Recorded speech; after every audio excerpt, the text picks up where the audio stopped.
ബിസ്മില്ലാഹിർ റഹ്മാനിർ റഹീം. മലയാളികൾക്കായി Sharjah government അനുവദിച്ചിട്ടുള്ള football ഗ്രൗണ്ടിലെ Eid നമസ്കാരവും ഖുതുബയും നിർവഹിച്ചതിൻ്റെ ശേഷമാണ് സംസാരിക്കുന്നത്. എല്ലാവർക്കും ഹൃദ്യമായ ഈദുൽ അദ്ഹയുടെ ഈ സുദിനത്തിലെ ആശംസകളും സ്വീകാര്യതകളും അള്ളാഹുവിൽ നിന്ന് ലഭിക്കട്ടെ എന്ന് കൃത്യമായി തന്നെ ഈ സമയത്ത് പ്രാർത്ഥിക്കുകയാണ്. ഈ ഒരു ദിവസം മാനവികതയുടെ പെരുന്നാളിൻ്റെ ദിവസമാണ്. മനുഷ്യ സമൂഹം ഒന്നാണെന്നും അവരുടെ രക്ഷിതാവ് സ്രഷ്ടാവ് ഒന്നാണെന്നും അവനെ മാത്രമാണ് ആരാധിക്കേണ്ടതെന്നും ആ നിലക്ക് എല്ലാവർക്കും അംഗീകരിക്കാവുന്ന പ്രപഞ്ചത്തിൻ്റെ സ്രഷ്ടാവിനെ മാത്രം ആരാധിക്കുക എന്ന മഹനീയമായ തക്ബീർ ധ്വനികളുടെ ആശയങ്ങൾ ഉദ്ഘോഷിക്കുന്ന പെരുന്നാളിൻ്റെ സുദിനമാണിന്ന്. നേരത്തെ ഖുതുബയിൽ ശ്രവിച്ചതുപോലെ മനുഷ്യ രക്തത്തിന്, അവരുടെ സമ്പത്തിന്, അവരുടെ അഭിമാനത്തിന് വളരെയേറെ പവിത്രതയുണ്ടെന്ന് ഏറെ പവിത്രമായ വിശുദ്ധ കഅബയെ സാക്ഷി നിർത്തി അതിനെ ചൂണ്ടിക്കാണിച്ച്, അതുപോലെ തന്നെ പരിശുദ്ധ ഈ മാസത്തെ പ്രത്യേകമായി എടുത്തു പറഞ്ഞ് ഒക്കെ മനുഷ്യ രക്തത്തിന്, അവരുടെ സമ്പത്തിന്, അഭിമാനത്തിനൊക്കെ വലിയ വിലയുണ്ട് എന്ന് പഠിപ്പിച്ച മതമാണ് ഇസ്ലാം.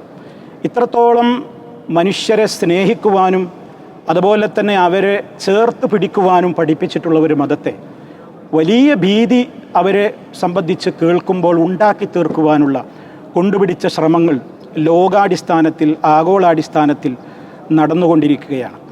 അതുകൊണ്ട് മനസ്സ് വേദനിച്ചതുകൊണ്ട് തന്നെ ആയിരിക്കാം, നിങ്ങൾ ആലോചിച്ച് നോക്കൂ, മനുഷ്യത്വമുള്ള എല്ലാവരും പറഞ്ഞു, ഇസ്ലാം എന്ന് കേൾക്കുമ്പോഴേക്ക് എന്തിനാണ് നിങ്ങൾ പേടിക്കുന്നത്? ഇസ്ലാം അനുഷ്ഠിക്കാൻ പറഞ്ഞ അനുഷ്ഠാന ചിഹ്നങ്ങളെ കാണുമ്പോൾ നിങ്ങൾ എന്തിനാണ് ഭയപ്പെടുന്നത്? അങ്ങനെ ഒരു മതത്തെ മാത്രം പ്രത്യേകമായി കണ്ട് അവരെക്കുറിച്ച് എവിടെയും വെറുപ്പ് ഉൽപ്പാദിപ്പിച്ച് അവരെ കാണുന്നത് പോലും വലിയ ഭീകരമായ ഒരു സ്വഭാവത്തിലേക്ക് എന്തിനാണ് നിങ്ങൾ കൊണ്ടുപോകുന്നത്? അത് അനുവദിക്കാൻ പാടില്ല എന്ന് മനുഷ്യത്വമുള്ളവരൊക്കെ പറഞ്ഞു എന്നുള്ളതിൻ്റെ തെളിവാണ്. 2 മാസം മുമ്പ് വരെ ലോകാടിസ്ഥാനത്തിൽ UN, നമ്മുടെ യുണൈറ്റഡ് നേഷൻസ്, ഐക്യരാഷ്ട്ര കൃത്യമായ നിലക്കുള്ള തീരുമാനമാണ് ഐക്യരാഷ്ട്രസഭയുടെ തീരുമാനം. ഓരോ വർഷത്തിലും മാർച്ച് 15 അവരാചരിക്കുകയാണ്. ഏതാണ് ദിവസമായി ആചരിക്കുന്നത്? ഇസ്ലാമോഫോബിയ വിരുദ്ധ ദിനമായിട്ട് മാർച്ച് 15 എല്ലാ വർഷവും ഇപ്പോൾ ആചരിക്കാൻ തുടങ്ങി. എന്തുകൊണ്ടാണ് അങ്ങനെ ചെയ്യേണ്ടി വന്നത്?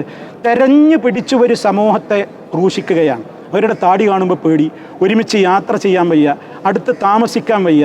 അവരെ കാണുമ്പോൾ തന്നെ നിങ്ങൾ അവരെ പേടിക്കേണ്ട ഒരു വിഭാഗമാണ്. ഇസ്ലാം എന്ന് പറഞ്ഞാൽ ഭീകരതയാണ്, പേടിക്കേണ്ട കാര്യമാണ്. മുസ്ലിമിനെ കണ്ടയിടത്ത് വെച്ച് നിങ്ങൾ പേടിക്കണം, അവർ വലിയ അക്രമകാരികളാണ് എന്നുള്ള ഒരു മെസ്സേജ്, അതാണല്ലോ ഇസ്ലാമോഫോബിയ എന്ന് പറയുന്നത്.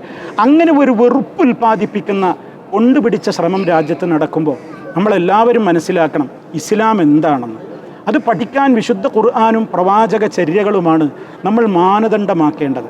അതിന് ജീവിക്കുന്ന മാതൃകകളായി മുസ്ലിമീങ്ങൾ ജീവിക്കണം, മറ്റുള്ളവരോട് അത് പകർന്നു കൊടുക്കണം. ആ നിലക്ക് ഇസ്ലാം എന്ന് പറഞ്ഞാൽ അത് സമാധാനം തന്നെയാണ്. അത് വെറുതെ പറയുന്നതല്ല, സമാധാനമാണ് അതിൻ്റെ മുഴുവൻ ജീവിതത്തിലും. മനുഷ്യൻ്റെ അഭിമാനവും രക്തവും സമ്പത്തും ഒക്കെ ഞാൻ നേരത്തെ സൂചിപ്പിച്ചില്ലേ, അതൊക്കെ വളരെ കൃത്യമായി നമ്മുടെ ജീവിതത്തിൽ ഉണ്ടാകണം. ആഘോഷങ്ങൾ അതിരുവിട്ട് തൻ്റെ സഹോദരന്മാരെ കൂടി പരിഗണിക്കാത്തൊരവസ്ഥ. ഇന്നലെയൊക്കെ ബാംഗ്ലൂരിൽ കണ്ട ഒരു ലോകകപ്പ് അല്ലെങ്കിൽ ഒരു വിജയം കിട്ടിയെന്നതിൻ്റെ പേരിൽ ഒരു സ്റ്റേഡിയത്തിൽ ഒതുങ്ങാത്ത ആളുകളെ അങ്ങോട്ട് കടത്തിവിട്ടൊരു നിയന്ത്രണവുമില്ലാതെ ഒരുപാട് മനുഷ്യ ജീവനുകൾ അവിടെ മരിച്ചു വീണപ്പോൾ ആ മനുഷ്യ ശരീരങ്ങളുടെ മേലെ ചവിട്ടിപ്പോയിക്കൊണ്ട് പോലും അവിടെ ആളുകൾ അപ്പോഴും സ്റ്റേഡിയത്തിൽ ആഘോഷത്തിമർപ്പിലായിരുന്നു എന്നൊക്കെ മീഡിയകൾ നിങ്ങളൊക്കെ റിപ്പോർട്ട് ചെയ്തതല്ലേ. എവിടെയാണ് ഇവിടെയൊക്കെ മനുഷ്യത്വമുള്ളത്? അതൊക്കെ ആരെങ്കിലും എന്ന് മനസ്സിലാക്കുന്നുണ്ടോ? ഇസ്ലാം എന്ന് പറഞ്ഞാൽ ആഘോഷത്തിൽ പോലും അതിന് സമാധാനമാണ്, എല്ലായിടങ്ങളിലും സമാധാനമാണ്. ആ സമാധാനത്തിൻ്റെ ജീവിക്കുന്ന മാതൃകകളായി മാറുവാൻ എല്ലാ അർത്ഥത്തിലും നമുക്ക് എല്ലാവർക്കും കഴിയട്ടെ എന്ന് ആത്മാർത്ഥമായി പ്രാർത്ഥിക്കുന്നു.